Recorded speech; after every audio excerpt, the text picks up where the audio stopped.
noches. Aleluya. Y antes de cualquier otra cosa, felicidades, hermanos. Pasemos una buena noche. Más tarde, la mayoría estaremos con personas a quienes amamos, compartiendo el alimento. Mi hermano Juan, que me antecedió, decía: los creyentes que estudiamos la Biblia sabemos que no fue este el día en que el Señor nació. Mas sin embargo, también, hermanos, dedicamos un día para pensar muy específicamente en ese hermoso milagro de que Dios se haya hecho hombre, porque solo a través de ese milagro usted y yo podemos hoy decir sin lugar a dudas que somos salvos, salvos por la sangre de nuestro Señor y Salvador Jesucristo. Así que, hermanos, muchas felicidades y muchísimas gracias. Como mi hermana Erika decía, concluyo con ustedes este espacio de participaciones. Muchas gracias, hermanos, por el espacio. Gracias por el interés. Entendemos perfectamente que en situaciones y fechas como estas se dificulta que puedan estar todos los hermanos que usualmente lo están. Así que el Señor los guarde a donde ellos están, en sus actividades, para que más tarde también puedan estar en casa y también puedan tener un momento de comunión. Pero como también mis hermanos lo decían, recuerden, la Biblia es muy clara: donde están 2 o 3 congregados en su nombre, Él está en medio de ellos. No necesitamos una multitud, hermanos. Lo que necesitamos es fe. Dios no necesita miles. Siempre que Él quiso transformar todo en el pueblo de Israel, solo necesitaba un hombre o una mujer que generaran el cambio que miles necesitaban. Y ese hombre o esa mujer puede ser tú. Así que, hermanos, muchas gracias. En verdad nos despedimos con mucho cariño. Cumplimos el propósito primario por el que venimos, que fue asistir a unos hermanos en Queens para poder preparar su drama navideño.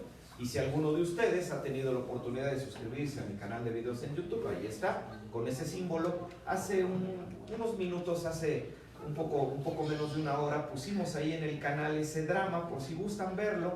Lo que hicimos con los hermanos se llama Las Mujeres de Cristo.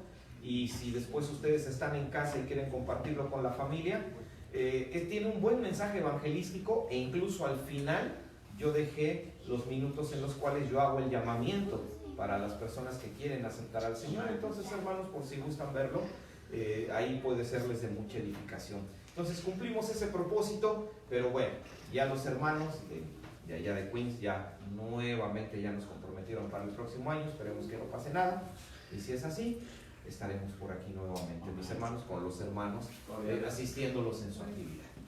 Me despido con mucho cariño para que ya entremos a la palabra de Dios, porque creo que una vez que la palabra de Dios hable, ya no hay nada interesante que ningún hombre pueda decir. Por eso lo quiero hacer de una vez, hermanos.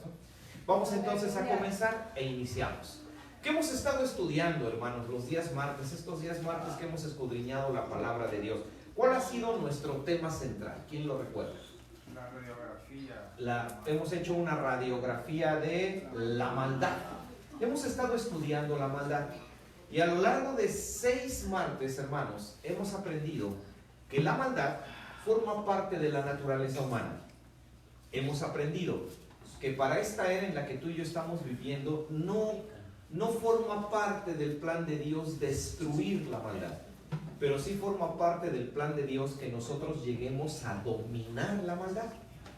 Y en ocasiones, hermanos, vale mucho la pena conocer un poco la maldad para poder saber cómo la maldad puede atraparnos. Por eso es que nosotros hemos estado revisando la vida de los reyes del reino del norte de Israel de hace miles de años, hombres que podemos decir fueron los más malvados de la historia de Israel, y cada uno de ellos nos ha enseñado algo sobre la maldad. 5 reyes, llevamos 5, nos enseñaron que hay ciertas cosas que si tú no tienes cuidado pueden disparar tu maldad. Tú puedes estar bien por años, es más, puedes llevar 20 o 30 años sin conflictos, hasta que haces algo y esa acción activa tu maldad, y entonces la maldad lo controla todo. Así fue con 5 reyes, pero saben, hermanos, hoy las cosas cambian con el último rey, ya son totalmente diferentes, pero también vamos a aprender algo acerca de la maldad. ¿Sí, hermanos? ¿Estamos listos? Estamos con la radiografía de la maldad. Ahí en la pantalla yo les pongo una imagen a donde se ven dos animalitos que llevan esa pesada madera que todavía se utiliza en algunos campos de algunos países, llamado, sí hermana, yugo. En el yugo de los animalitos, a su vez, se ata otra cosa para que los animalitos vayan caminando y al mismo tiempo vayan abriendo el surco para poder sembrar la semilla, para que vayan arando. Pero si ustedes ven en la imagen que yo les coloco, hay dos animalitos, pero si observan, son de diferente especie. Esa imagen, ¿qué piensan ustedes que nos puede enseñar? Que por cierto es una idea que mucho se habla en las iglesias cristianas. Esa imagen, dos animalitos que llevan un yugo, uno es un burrito, según parece, el otro pareciera un toro, de diferente especie llevando un mismo yugo, pero según se ve en la imagen no van muy a gusto. Esa imagen suele de inmediato recordarnos en la Biblia algo que dijo el apóstol Pablo en 1 de Corintios. Es decir, de inmediato, no os unáis en yugo desigual. Sí, cuando Pablo habla de yugo desigual, se está refiriendo a eso, al yugo desigual. ¿Qué es un yugo desigual? Una carga, pero que en este caso está llevada por dos que no comparten la misma naturaleza. Y al no compartir la misma naturaleza, invariablemente siempre uno de los dos, por lo menos, casi siempre son los dos, pero por lo menos uno de los dos termina destruido. El personaje que hoy nos toca estudiar tiene que ver con esa idea, con la idea del yugo desigual, de no hacer lo correcto o de buscar lo que no es de Dios. Si alcanzan a ver, nuestro último rey que estudiaremos está en la parte de arriba, su nombre es el rey que se llamó Ocosías. Bien, pero hermanos, como les mencioné ya hace unos minutos, con Ocosías la historia de los reyes malvados del reino del norte cambia por completo. Les voy a explicar en qué cambia. Primero, en la pantalla les voy a poner una imagen. Esa imagen, hermanos, está formada por 3 cuadros que van hacia la misma dirección. Es una especie de resumen de cómo fueron los 5 reyes anteriores que estudiamos. Recuerden, ya les dije, esta es la tercera vez, con Ocosías las cosas van a cambiar. Los 5 reyes anteriores comenzaban así, hermanos. Miren, ellos comenzaban teniendo una oportunidad. La oportunidad de ser buenos, la oportunidad de obedecer a Dios, la oportunidad de poder recuperarse de lo malo que sus padres hicieron, la oportunidad de detener los hábitos pecaminosos de su familia, la oportunidad de decir, conmigo termina el mal, la oportunidad de decir, yo voy a darle la gloria a Dios. Los 5 comenzaron así. Los 5, lamentablemente, a pesar de tener la oportunidad de hacer el bien, tomaban la decisión de llevar a cabo una acción, y entonces esa acción ya provocaba que su maldad controlara su vida. Así fue la vida de los 5. Vamos a recordar al que estudiamos hace 8 días para que vean que esto se cumplió. El rey que estudiamos hace 8 días se llamó Acab. Acab tuvo la oportunidad de ser un rey bueno. Tenía la influencia de la idolatría de su padre, pero él tuvo la oportunidad de no cometer idolatría. Sin embargo, Acab cometió el error de tomar una mala acción, que en este caso fue, si recuerdan, una mala decisión. ¿Cuál fue la mala decisión? Casarse con Jezabel. Y eso hizo que ya todo se echara a perder. Y si recuerdan a los otros 4 reyes anteriores, Acab pasó lo mismo. Por ejemplo, el primer rey que estudiamos, Jeroboam, un rey muy bueno que no quería conflictos, quería agradar a Dios. ¿Cuál fue el problema? Que simplemente un día dijo, ¿y si pierdo el reino? Y por esa sensación de pérdida, entonces él se volvió malvado. Y ahí aprendimos que tenemos que renunciar a todo sentido de pertenencia. Nada nos pertenece. Porque si cometemos el error de creer que algo nos pertenece, ¿saben qué va a empezar a pasar? Vamos a empezar a echar raíces en esta tierra. Y nosotros no pertenecemos a esta tierra. Nuestra patria es celestial. Y si cometemos el error de empezar a echar raíces, ya después vamos a empezar a querer cuidar la casa, el dinero, los hijos, el esposo, la esposa, el estatus, la ropa, la marca, poco a poco. Cuando venía yo camino hacia acá, le decía yo al hermano Juan, lamentablemente, y coincidíamos, ¿no? Y hasta le decía yo, lo tenemos que decir ahora en el estudio, lamentablemente vivimos en un tiempo en que la gente quiere presumir lo que tiene. ¿Y saben por qué lo hace? Escuchen bien. La gente le gusta presumir lo que tiene porque con ello esconden lo que realmente son. Eso, así estamos viviendo. Entonces, hermanos, hay que tener mucho cuidado. Ahora, con Ocosías las cosas ya cambiaron. Ahora les voy a cambiar la pantalla y ahora les voy a enseñar cómo fueron las cosas de Ocosías con los reyes que siguieron a él. Muy bien. Con Ocosías las cosas cambian. Vamos a cambiar la imagen. Y con Ocosías, entonces ahora las cosas ya van a funcionar así. En el caso de Ocosías, observen, ya las cosas no comienzan con una oportunidad, sino comienzan con maldad. Por eso arriba dice que Ocosías fue igual a maldad. ¿Por qué? Porque a partir de Ocosías, ya los reyes ya no tuvieron la oportunidad de hacer el bien. A partir de Ocosías, desde que se sentaron en el trono, ya su cabeza ya estaba pensando solo lo malo. Ya ninguno de ellos ya tuvo la oportunidad de corregir. Desde que se sentaron, ya venían, disculpen la expresión, putrefactos. Ya estaban podridos. Ya, por dentro, ya su corazón ya había decidido totalmente darle la espalda a Dios. Ocosías fue el primero de ellos. Ahora, al vivir en la maldad, eso provocó que ellos realizaran acciones malas. Y sus acciones malas siempre les provocaron una disciplina. ¿De parte de quién? De Dios. De Dios. Hermanos, ¿qué es disciplina? En términos bíblicos, de una manera bien sencilla de entender, la disciplina es corregir lo deficiente. En términos bíblicos muy sencillos, corregir lo deficiente. Alguna vez el apóstol Pablo le escribió a un aprendiz que él tuvo, muy famoso, llamado Timoteo. Y Pablo le dijo a Timoteo, recuerda, Timoteo, que yo te mandé a Éfeso a que corrigieses lo deficiente. Disciplina es corregir lo que está deficiente. Y saben, hermanos, tu Dios y mi Dios, nuestro Dios, el gran yo soy, en quien creemos, nos ama tanto, tanto, que Él no quiere que tú te quedes en una condición deficiente porque Él sabe que te quedas en la maldad. Por eso tiene que disciplinarte. Amén.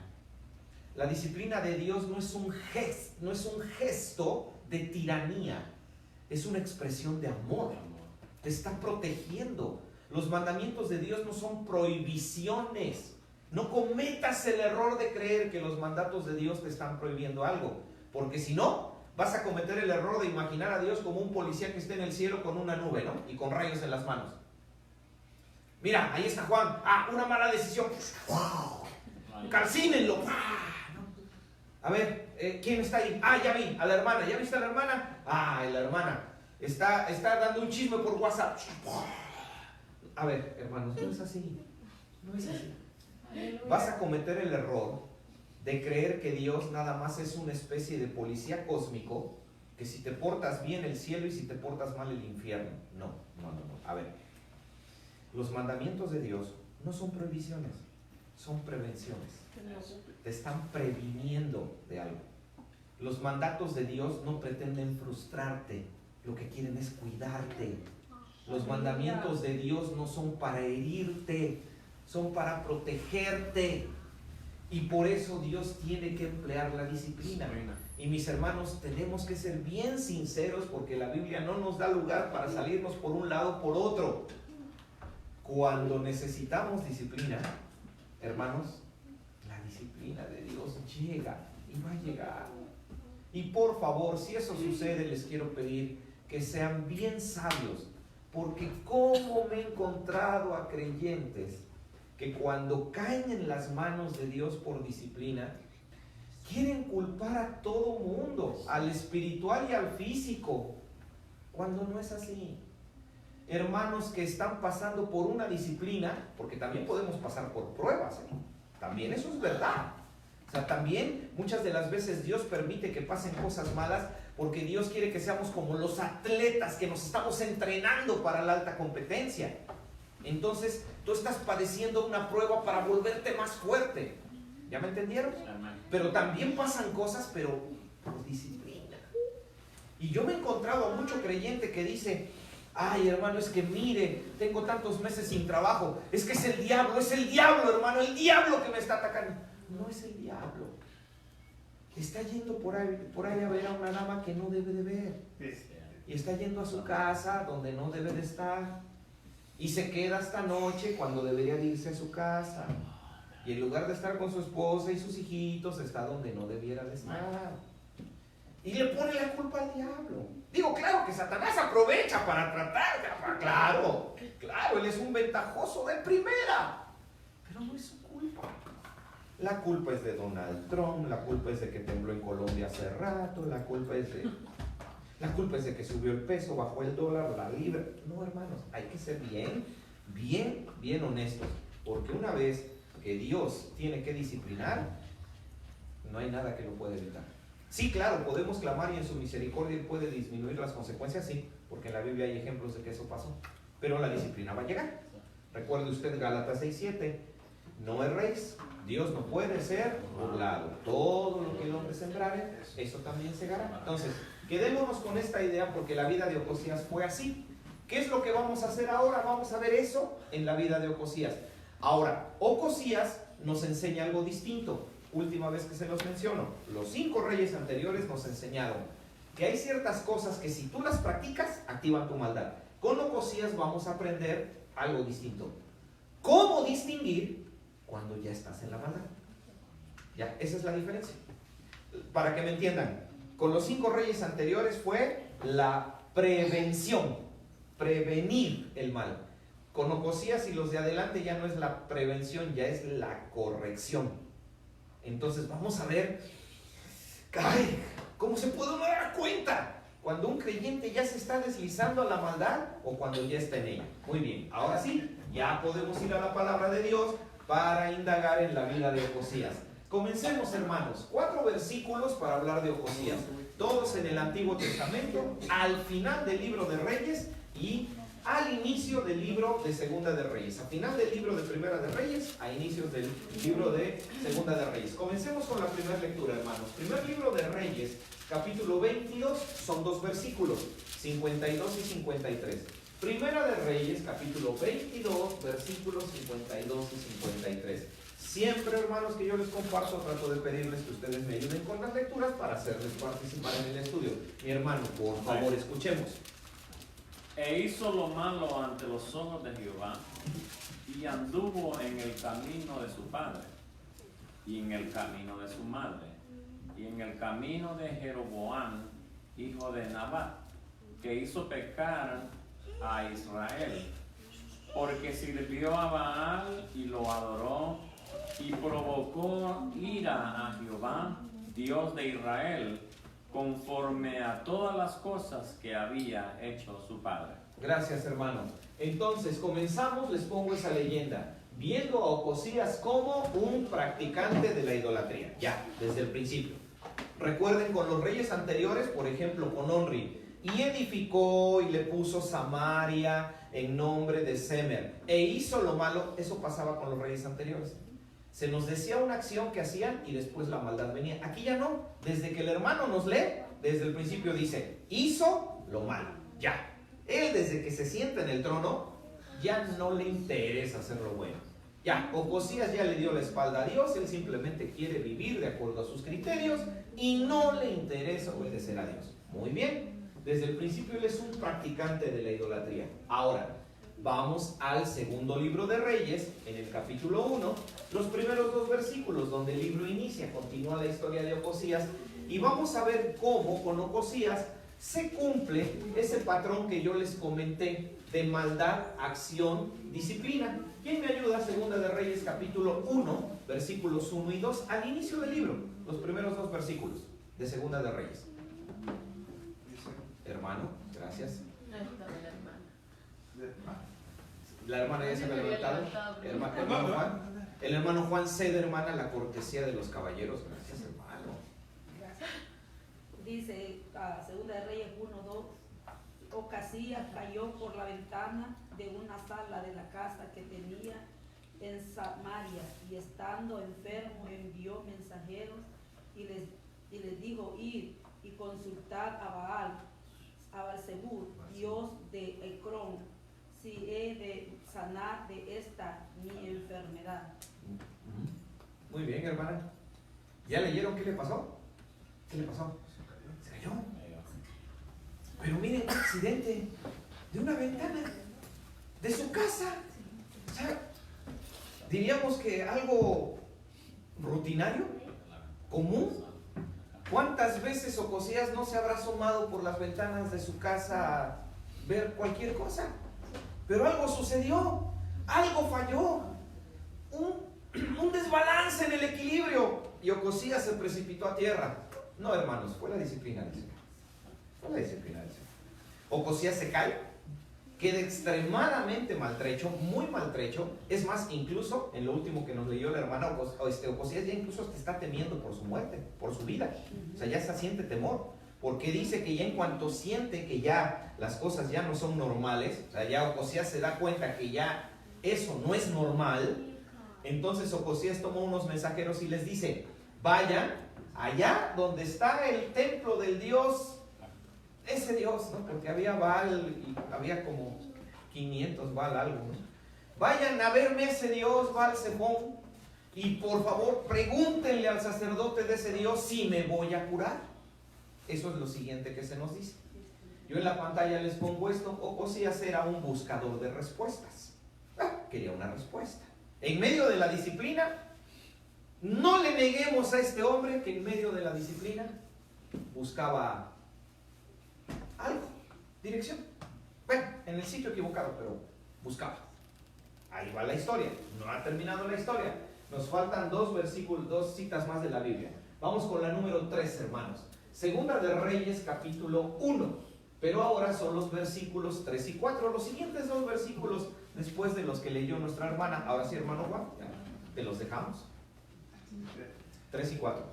Entonces el ángel de Jehová habló a Elías Tisbita diciendo: levántate y sube a encontrarte con los mensajeros del rey de Samaria y diles: no hay Dios en Israel que envías a consultar a Baal-zebub, Dios de Ecrón. Por tanto, así ha dicho Jehová, del lecho en que estás no te levantarás, sino que ciertamente morirás. Y Elías se fue. Está bien, mi hermano. Nos queda claro que sí fue disciplina, ¿no? Ya, quedó claro. Por si quedó alguna duda de que a lo mejor una hormiga le puso el pie y se cayó, ya quedó claro que no fue así. O sea, esto fue de parte de Dios. Ya, bien claro. Ahora, en este caso, observen algo interesante. ¿Cómo Dios le tiene tanta misericordia a este rey perverso? Porque a pesar de ser alguien que tenía ya su corazón endurecido y no quería saber nada de Dios, a pesar de eso Dios le da una respuesta. Yo se los pongo ahí en la pantalla, ¿no? Le responde Dios. Es respondido por Dios, pero de una manera extraordinaria. Allá van los mensajeros de Ocosías, allá donde está la capilla, el templo, allá, el lugar de Baal-zebub, van dirigiéndose para allá. Y entonces Dios por su parte le habla al profeta Elías, un buen profeta. Seguramente han oído la historia de Elías y los profetas de Baal, como en un cerro hizo que cayera fuego del cielo en el nombre de Dios. No, este hombre era otra cosa, ¿eh?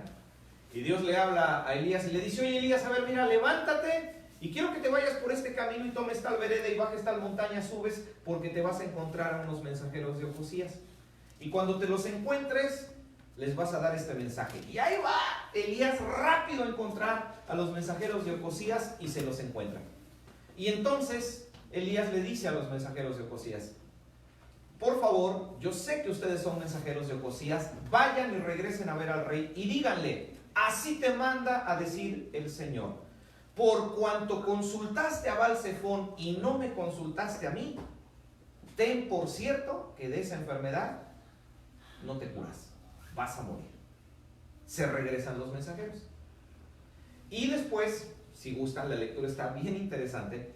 Hay un episodio bien sobrecogedor, porque dice la Biblia que los mensajeros regresan con Ocosías y le dicen: Señor, ya íbamos allá a buscar a Baal-zebub, pero se nos atravesó un profeta, no nos dijo su nombre y lo único que nos dijo, Señor, es que te vas a morir. La Biblia dice que entonces Ocosías les pregunta, a ver, descríbanme cómo era el profeta. Y le empiezan a decir, pues mira, Señor, era así, tenía su cabello así, de esta estatura, de este color de piel. Y entonces cuando se lo describen, Ocosías de inmediato se da cuenta que era el profeta Elías. Porque ya el profeta Elías ya se había negado incluso a aparecerse en público. Ya era tanta la maldad que ya Elías se había convertido en una especie de leyenda. Sabían que él existía y que era profeta de Dios, pero él ya no se daba a conocer. Entonces cuando se entera Ocosías, él dice, ¡ay, palabra de Dios! Entonces toma 50 soldados y les dice, vayan a buscar a este hombre antes de que desaparezca y tráiganmelo, quiero hablar con él. Llegan los 50 hombres, ven al profeta y le dicen, ¿eres tú el profeta de Dios? Pero para que me entiendan, con incredulidad. O sea, infectados por la maldad de Ocosías, llegan a ver al profeta como diciéndole, tú eres el profeta.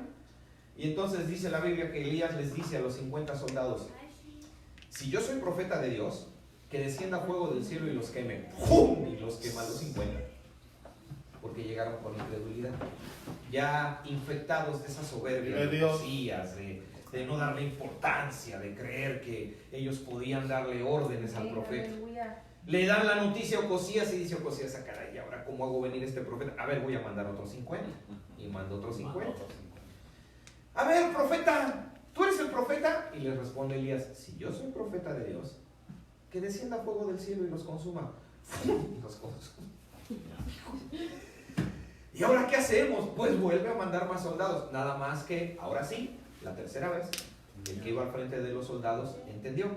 Ante Dios hay que humillarse. O sea, Dios, hermanos, no es alguien a quien le podamos tronar los dedos, ni decirle cuándo hacer las cosas, ni cómo hacerlas. Le podemos pedir, claro, pero si incluimos el hágase su voluntad, es mejor.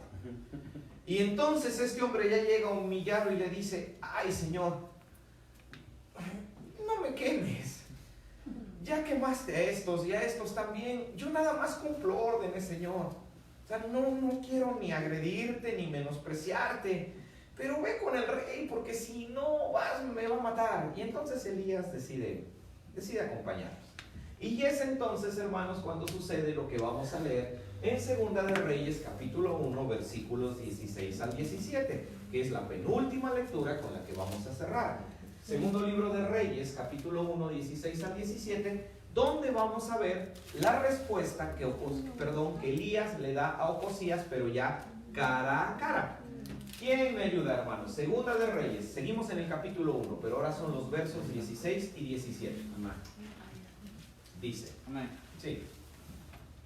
Y le dijo, así ha dicho Jehová, por cuanto enviaste mensajeros a consultar a Baal-zebub, Dios de Ecrón, no hay Dios en Israel para consultar en su palabra, no te levantarás por tanto del lecho en que estás, sino que de cierto morirás. Y murió conforme a la palabra de Jehová que había hablado Elías.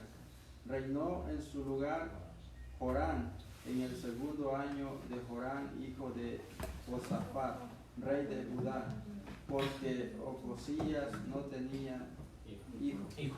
Gracias, hermano. Entonces ahí pondríamos que pues simplemente lo que hace es que Dios le confirma, ¿no?, su sentencia. Ahora, 2 veces el profeta Elías habló, y las 2 veces fue bien claro de cuál era el motivo de la disciplina. Oigan, hermanos, por cierto, ¿cuál fue? ¿Cuál fue el motivo de la disciplina? Fue bien claro, el motivo fue bien claro. Por cuanto consultaste a Baal-zefón y no a Jehová. Hermanos, una de las grandes preguntas sin respuesta de la Biblia, porque hay muchas. Recuerden, la Biblia no es un libro que nos da respuestas a todo, no es el plan de Dios. La Biblia es un libro donde Dios nos dice todo lo que necesitamos saber. Algún día, hermanos, estaremos en su presencia y créanme, ahí sí, todas nuestras preguntas tendrán su respuesta. Y saben, una de las grandes preguntas es, Y si Ocosías, en lugar de mandar a consultar a Baal-Zephón, hubiese buscado consultar a Jehová, ¿Dios habría disminuido la disciplina? Es una de las grandes preguntas. No lo sabemos, ¿no? Nunca lo vamos a saber. Pero desde el momento en que Elías dijo ¿por cuánto?, quiere decir que la posibilidad estaba, por lo menos. Entonces, hermanos, ¿a qué punto nos lleva la historia de Ocosías? Al punto de los animalitos que les puse como imagen de fondo. Ocosías es el rey del yugo desigual. Ocosías nos está hablando de la persona que se encadena a lo que no es correcto para poder buscar respuestas donde nunca las va a poder hallar. El yugo desigual, no se confunda, no solamente se refiere al hecho de que un joven toma la decisión de tener una relación de noviazgo con una señorita que no es creyente, o a la señorita que inicia una relación sentimental de noviazgo con un joven que no es cristiano, porque usualmente siempre decimos yugo desigual. Sí, está bien, pero la idea del yugo desigual es más amplia que eso.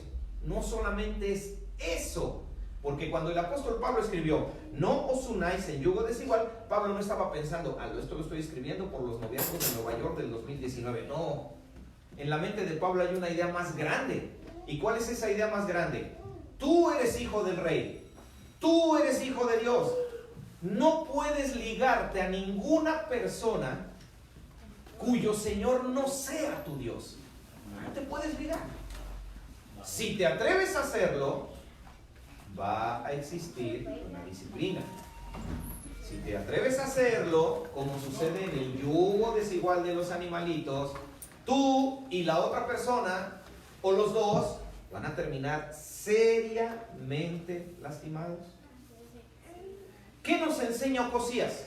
Ocosías nos enseña, escuchen, que cuando ya la maldad empieza a controlar nuestro corazón, o cuando ya alguien cercano a nosotros está yendo a la maldad, nos damos cuenta porque busca el yugo desigual. Eso nos enseñó Ocosías. ¿Quieren verlo de una manera más práctica? Claro que sí, con todo gusto lo vamos a entender.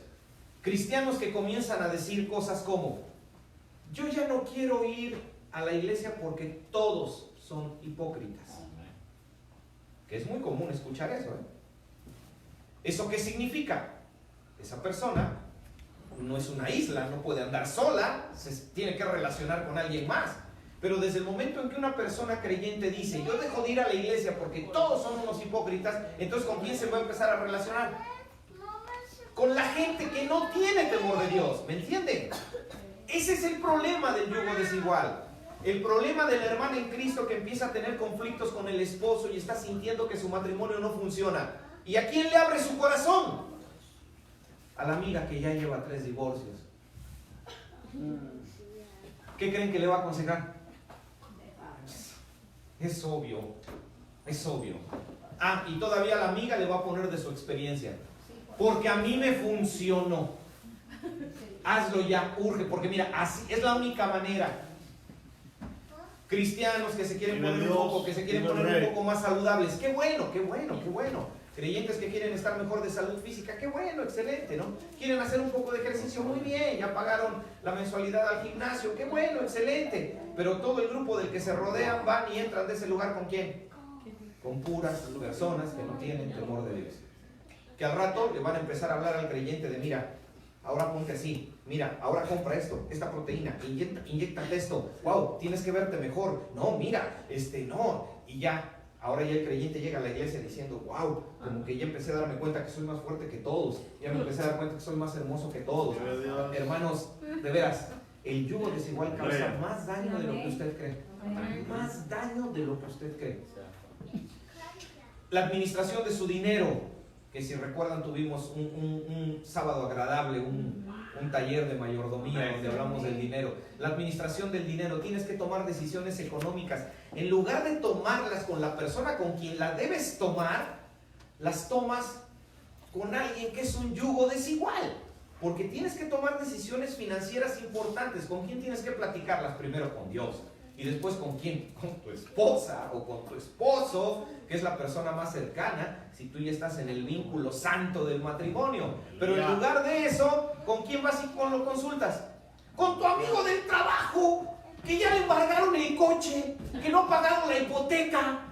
Con él platicas tus planes financieros. No puede ser. No es la persona correcta. Hermano, no lo es. No lo es. Hoy es el día 24. También viene el 31. Hay que estar con la familia. Por ahí te encuentras al tío que anda batallando con vicios y él le empiezas a platicar los problemas que tiene. Dice, no, pero ¿qué nos está pasando? Pide Dios. Cuando se supone que tendríamos que buscar en la iglesia, porque siempre, créame, siempre vamos a encontrar, a veces hay que buscar mucho, pero siempre terminamos encontrando a alguien con la madurez suficiente como para poder darnos la palabra y el consejo sabio y adecuado. Pero hay que buscarlo, hay que buscarlo.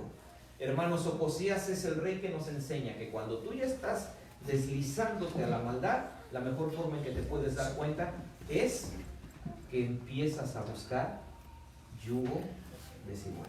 Esa es la mejor pista. Hermanos, cuando los que somos padres, cuando veamos que nuestros hijos ya no buscan de Dios y empiezan a decirnos cosas como, hey papá, hey mamá, mira, yo me siento bien en la iglesia, pero no me dejarías ir a la actividad de la escuela. Está bien, ocasionalmente está bien. No, pero es que ya también quiero ir el próximo sábado. Caray. Ya entonces hay que pensarlo bien. Cuando tenemos los que somos padres de señoritas, cuando tenemos jovencitas que queremos instruirlas en la santidad, que es por igual para hombres y mujeres, esto no es cuestión de género, no saben cómo preocupa que uno ve que empieza a interactuar con amiguitas, pero resulta que ya de las 5 amiguitas, 2 ya están embarazadas. ¿De qué creen que van a platicar? Yugo desigual. Me dice mi hija, papá, tengo cosas que hacer de la escuela en equipo. Yo le digo a mi hija, no hay ningún problema, con una condición: todos los trabajos de equipo se hacen acá en la casa. No vas a ninguna casa. Es mi única condición. ¡Ay, papá! Pero voy a reprobar. Reprueba. No hay problema. Reprueba, yo soy tu papá, te autorizo a que repruebes, pero acá en la casa. ¿Saben por qué? ¿Por qué creen que lo hago? Restricción. Tirano. ¿No la entiendo? No. Quiero conocer con quién se relaciona. Quiero ver cómo son. De qué cosas hablan. Estar escuchando. ¿Qué pensamientos tienen? ¿Para criticarlos? No.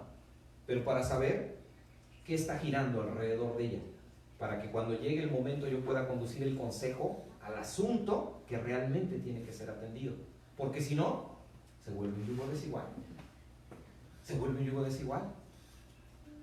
Insisto, porque yo tengo mujercitas, ¿no? Pero sucedería lo mismo, aplicaría con los que tienen varoncitos, ¿no? ¿Qué va a suceder cuando nuestros varoncitos nos digan, papá, y puedo tener novia? Es que todos mis amigos tienen novia. El peso del yugo desigual. Mis hermanos, yo sé que las iglesias cristianas no son perfectas. Es más, no lo van a hacer nunca. Nunca. No le estoy dando una mala noticia, solamente quiero que usted esté consciente de eso. ¿Y por qué? Porque nosotros no somos perfectos, somos una raza caída. La iglesia de Cristo, para que me entiendan, no es un museo de santos. La iglesia de Cristo es un hospital de pecadores. Y aquí tenemos que venir a buscar de Dios para ser mejores. Pero en el proceso fallamos. Y yo te puedo fallar a ti. Y tú me puedes fallar a mí. Pero eso no significa que la iglesia no sea el lugar que tú necesitas para encontrar tu yugo que no sea desigual. Yo les puedo decir, hermanos, sin exagerar, los grandes amigos de mi vida los he encontrado dentro de la iglesia. Que todavía están ahí, y que han estado ahí por 40 o más años. Y insisto en algo, mis hermanos, y ellos me han fallado y yo les he fallado, pero seguimos juntos, porque eso solo se logra cuando hay un yugo que es igual. De eso nos enseña Ocosías, hermanos. Hay que tener cuidado cuando descubras que ya te estás yendo hacia el yugo desigual, o ya te llegó la maldad, o ya se empieza a sentir el calorcito. Y lo que debes de tener cuidado es que si decides que el calorcito llegue, te puedes caer de una ventana, por lo que le pasó a Ocosías. Obviamente me refiero a la disciplina del Señor. Ahora, hermanos, ¿qué hacer? ¿Qué hacer esa cita no la vamos a ver, se las voy a decir, ya la han escuchado. ¿Qué hacer? Porque tenemos que ser sinceros. Cuando alguien quiere hacer cosas malas, ¿pide permiso? ¿Nos avisa? Nos acercamos con los hermanos que dirigen la iglesia. Hermanos, vengo a avisarles que a partir de la próxima semana dejo de venir a la iglesia por tiempo indefinido porque ya no me siento a gusto y me alejo del Señor. ¿Quién va a hacer eso? Nadie. Simplemente no vemos ya la cara y ya. Bueno, bien. Sí, nos avisan, ¿no? Entonces, ¿qué hacer? O sea, ¿qué nos corresponde a nosotros? Pablo le dijo a Timoteo, después búsquenlo en casa, 2 de Timoteo 4:2, y le dijo que instes a tiempo y fuera de tiempo. Reprende y exhorta con doctrina. Eso es lo que dice 2 de Timoteo. ¿Qué nos corresponde a nosotros? Pararnos enfrente para que el que se quiere ir a la maldad no vaya. Hermanos, nos lleva y nos arrastra. Lo que la Biblia dice es insta a tiempo y fuera de tiempo. Cuando seas oportuno y aun cuando parece que eres inoportuno. Insta. Pero es bien clara la palabra de Dios. Exhorta con doctrina, o sea, exhorta con la palabra, no en tus emociones, no en tus ideas, no en tus conceptos. Háblale a la gente de lo que Dios dice, no de lo que tú piensas. Porque si le hablas a tus hijos, poniendo el ejemplo de los hijos, que tú no estás de acuerdo en algo, entonces ¿saben qué pasa en la mente del hijo? El hijo personaliza el conflicto. Y dentro de su cabeza, él cree que el conflicto es entre él y tú. Y cuando se trata de llevar la contraria, nada más por ir en contra tuya lo va a hacer. A veces ni está convencido de lo que quiere hacer, pero nada más lo hace por ir en contra tuya. Por eso es clara la palabra de Dios, no en tu opinión. No se trata de decir, hijo, yo opino esto. Es, hijo, Dios opina esto. Respaldado por la palabra. Esto no es correcto. No te va a ir bien. Insta a tiempo y fuera de tiempo. Es lo que podemos hacer, hermanos. Es lo que hizo Elías. ¿Sí? Elías llegó, se paró frente al rey. ¿Qué pasó, rey? Ya te maté a 100 hombres. A ver, ¿qué quieres? Elías, pues a ver, dime, ¿no? ¿Cómo está el asunto aquí con Dios? A ver, poco sí es. Ya te lo mandé a decir con tus mensajeros. ¿Quieres que te lo diga yo de frente? Te lo digo de frente. Escucha bien. Por cuanto consultaste a Baal-Zephón y no pusiste tu confianza en Jehová Dios de Israel, de cierto, de la enfermedad que tú estás padeciendo a causa de la caída no te vas a curar, vas a morir. ¿Y después qué hizo Elías? ¿Se dio la vuelta? Hizo. Elías cumplió a tiempo y fuera de tiempo y advirtió. Hizo lo correcto diciendo palabra de Dios. Porque yo les aseguro que si Elías hubiese hablado en sus emociones, Elías le hubiera dicho, es un rebelde, eres un insensato, ¿cómo te atreves? Estás podrido por dentro. ¡Ah, Ocosías! ¡Espantoso! ¡Muérete! Sí, claro, en sus emociones todo enojado Elías.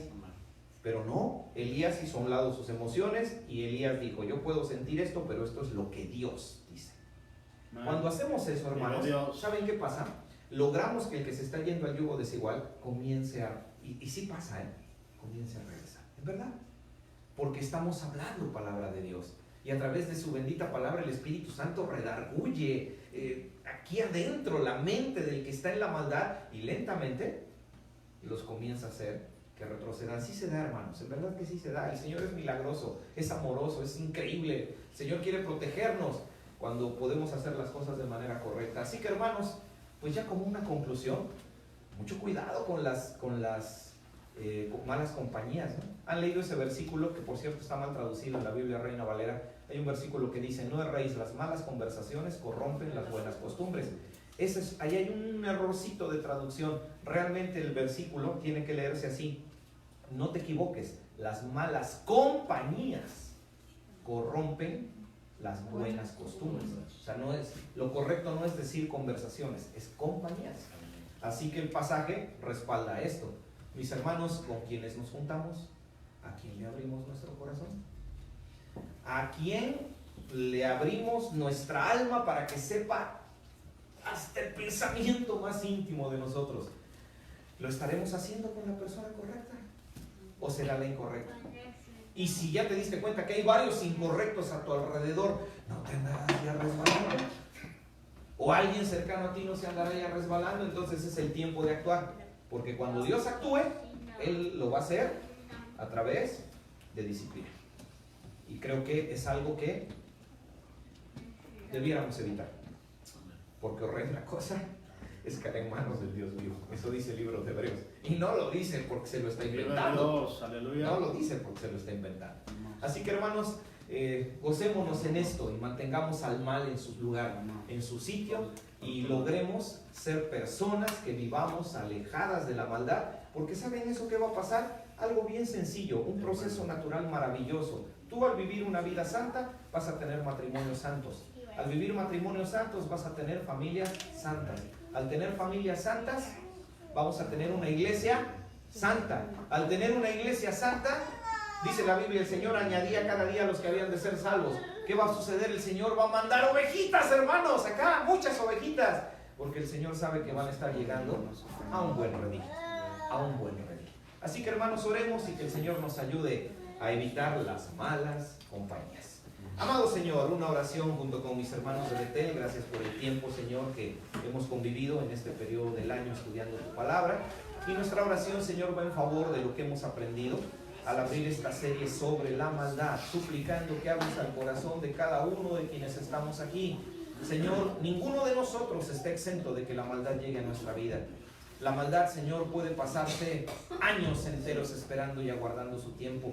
Y muchas de las veces, Señor, cuando ya logró tomar dominio, empieza a provocar en nosotros cosas que empiezan a notarse. Y, Señor, una de las cosas con las que nos damos cuenta cuando alguien ya empezó a deslizarse a la maldad es que empieza a buscar yugos desiguales.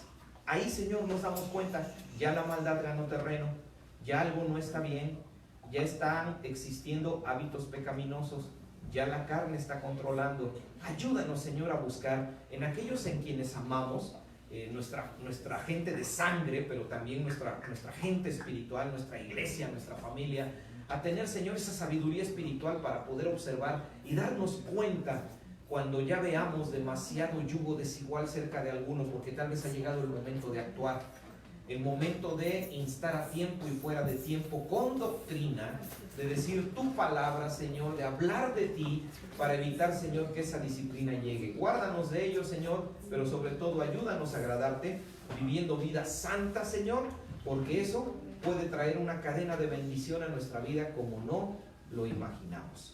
Te damos muchas gracias por lo que tu Espíritu, Señor, nos ha enseñado, y ahora, Señor, te suplicamos que también sea tu Santo Espíritu el que nos mueva a poner por obra lo que tú, Señor, nos has transmitido a través de estos estudios. Que tu bendición, Señor, quede con nosotros, y en este día, Señor, especial, que también nos regales en las próximas horas un tiempo de convivencia grata, Señor, en tu Espíritu, donde con quien estemos y en la mesa que estemos, sin que importe lo que estemos comiendo, podamos, Señor, platicar de las grandes cosas que tú has hecho en nuestras vidas. En el nombre de Jesús oramos pidiendo esto, y en el nombre de nuestro Salvador te decimos amén. Mis hermanos, muchísimas gracias, que pasemos una buena noche.